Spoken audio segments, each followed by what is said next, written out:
दोस्तों, आज आपको लक्ष्मी जी की अंगूठी कहानी सुनाऊंगा। कृपया चैनल को लाइक, शेयर, सब्सक्राइब करें और बेल आइकन को जरूर दबा दें। कृपया अंत तक बने रहें।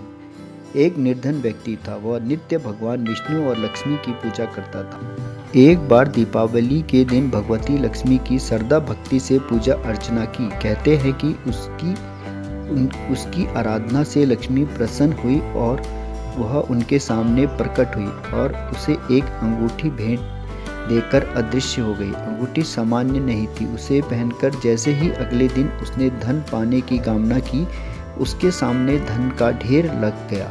वह खुशी के मारे झूम उठा। इसी बीच उसे भूख लगी तो मन में अच्छे पकवान खाने की इच्छा हुई। कुछ ही पल में उसके सामने पकवान आ गए। अंगूठी का चमत्कार मालूम पड़ते ही उसने अपने लिए आलीशान बंगला, नौकर चाकर आदि तमाम सुख सुविधाएं प्राप्त कर ली। वह भगवती लक्ष्मी की कृपा से प्राप्त उस अंगूठी के कारण सुख से रहने लगा। अब उसे किसी प्रकार का कोई दुख, कष्ट या चिंता नहीं थी। नगर में उसका बहुत नाम हो गया था। एक दिन उसके नगर में जोरदार तूफान के साथ बारिश होने लगी। कई निर्धन लोगों के मकान के छप्पर उड़ गए। लोग इधर उधर भागने लगे। एक बुढ़िया उसके बंगले में आ गई। उसे देख वह व्यक्ति गरज कर बोला, ए बुढ़िया, कहाँ चली आ रही है बिना पूछे। बुढ़िया ने कहा, कुछ देर के लिए मैं तुम्हारे यहाँ रहना चाहती हूँ। लेकिन उसने उसे बुरी तरह डांट टपट दिया। उस बुढ़िया ने कहा, मेरा कोई आसरा नहीं है। इतनी तेज बारिश में कहाँ जाऊँगी। थोड़ी देर की ही तो बात है। लेकिन उसकी किसी भी बात का असर उस व्यक्ति पर नहीं पड़ा। जैसे ही सेवकों ने उसे द्वार के बाहर किया, वैसे ही जोरदार बिजली कौंधी।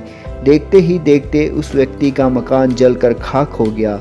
उसके हाथों की अंगूठी भी गायब हो गई। सारा वैभव पल भर में राख के ढेर में बदल गया। उसने आंख खोल कर जब देखा तो सामने लक्ष्मी जी खड़ी थी। जो बुढ़िया कुछ देर पहले उसके सामने दीनहीन होकर गिड़गिड़ा रही थी, वही अब लक्ष्मी जी के रूप में उनके सामने मंद मंद मुस्कुरा रही थी। वह समझ गया कि उसने बुढ़िया को नहीं, साक्षात लक्ष्मी जी को घर से निकाल दिया है। वह भगवती लक्ष्मी के चरणों में गिर पड़ा। देवी बोली, तुम इस योग्य नहीं हो कि तुम्हें क्षमा करा जाए। जहाँ निर्धनों का सम्मान नहीं होता, मैं वहाँ निवास नहीं कर सकती। यह कहकर लक्ष्मी जी उसकी आंखों से वो ओझल हो गई। यह कहकर लक्ष्मी जी उसकी आंखों से ओझल हो गई।